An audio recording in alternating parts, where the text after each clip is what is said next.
Hey, what's up, everybody? It's Mike. I'm here doing this video today because I get asked a lot throughout the season, and specifically in the last couple of weeks, how I reliably forecast wind in the gorge. My response to that is that nobody's perfect, but there are some easier ways to do it to make sure you don't miss out, don't get burned, especially for those of you who are coming up here on limited vacations and things like that.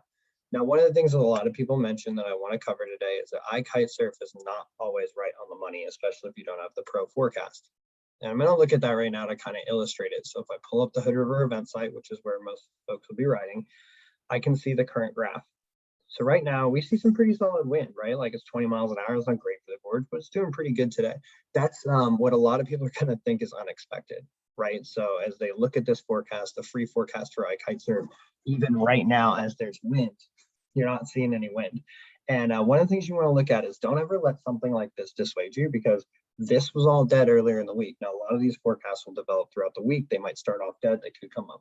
But part of this is that iKitesurf's algorithm isn't perfect. And I always advocate that if you're on the app, read the actual rundown that people are providing. But if you're doing a quick scan of this, or even the plus forecast, you'll see is a little deficient, right? It's looking kind of choppy there. It's come down. We can see that's a little bit below the graph. If you're just using iKitesurf and just using those, you may find yourself missing sessions or not quite knowing where the wind would go. Before we get into the complexity of how I forecast, I wanted to talk about another tool that I really advocate people use, and that's Windy.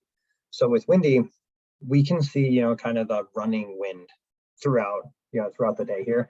And then we can kind of change this. Now, this will show you big wind shifts, and it's forecasting a little bit differently, and we can use some different entities, right? So you see GFS, we'll see the NAM. We can see these systems moving down through here. Like looking at the NAM for tomorrow, I'm like, wow, man, this is actually looking pretty good. You use the icon, but this is always a better way to forecast wind than just a bar graph, because you can see systems moving through and try to predict those. Winter wind for the Pacific Northwest, this is absolutely critical for forecasting those big storms that come down out of Alaska that we all know and love so much. That being said, if you want a little bit more of a precise way to forecast the gorge, we're going to kind of start with the complexity of the gorge as a geographic region and why it can be so hard to forecast. So the Columbia River Gorge, as you saw on the iKitesurf map, contains what we like to call the pump. So the pump is from Astoria right here in the ocean all the way out here to the east. And what the pump is when this area, as you guys may or may not know, the eastern part of the states of Washington and Oregon are relatively arid and they get hot very quickly. Now the Cascade and coastal mountains over here and the Pacific Ocean will protect this. Typically, we've had some crazy heat waves this summer, but they will protect this part of the state to the west from that insane heat. What that does is that creates a giant thermal. Now, in a lot of places, think Jetty Island is a perfect micro example of a thermal. When Lake Stevens heats up, the air rises, the cool air from the sound flows in, and it's nice, calm, steady wind.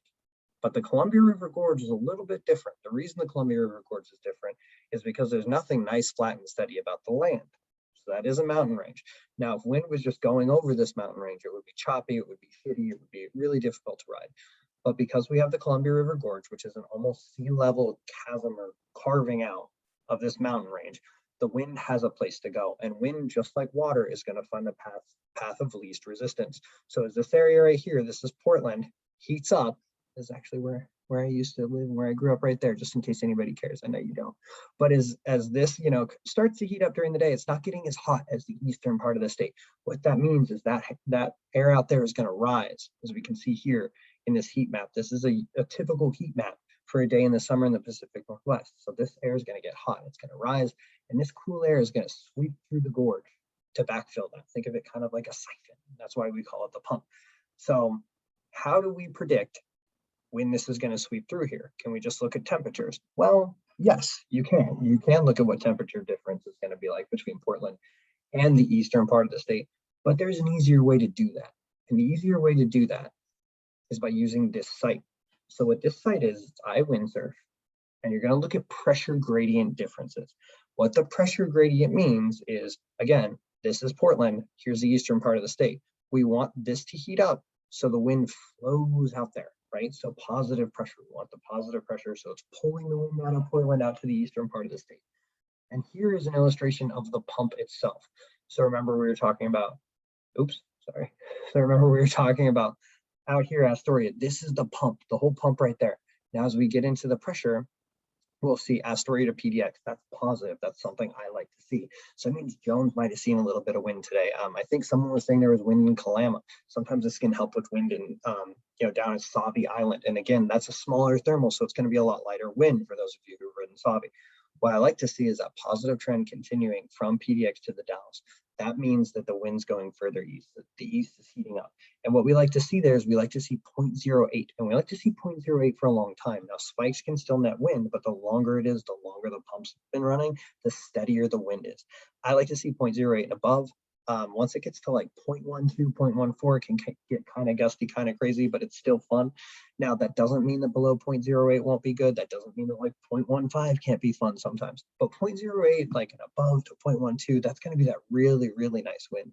And for a long period of time like today, this is telling me that there's going to be wind in Hood River, even when I kite surf may not have forecasted wind in Hood River, right? And this isn't an indictment of iKitesurf. It's just very difficult to forecast based on the unique geography of the Columbia River Gorge.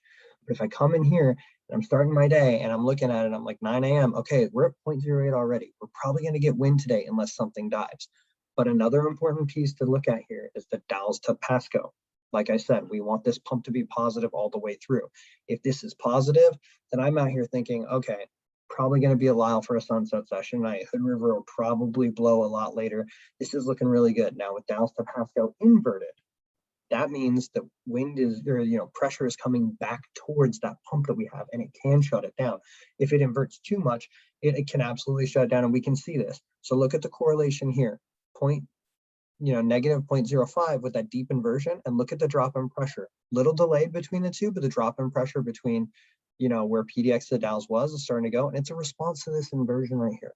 So as you're forecasting this, you want to see positive on these three. If you see positive on these three and it's starting to surge upward, we're going to have good wind in the gorge.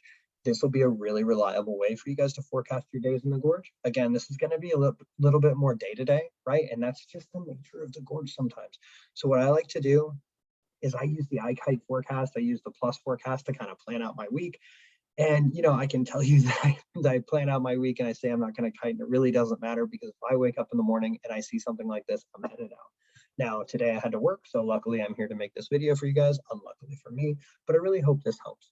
If anyone has questions, comments, things like that, there's a couple other resources I didn't delve into today because these are already pretty complex topics, and I wanted to make sure I made it quick and easy for you guys. But if you do have questions, feel free to reach out to me, leave them in the comments, what have you. I'm happy to help, and I want to make sure you guys get on the water as often as you can. So with that, I will bid you adieu. I might try to catch a late session, and I hope everyone has a great day. And just remember, be stoked, be kind.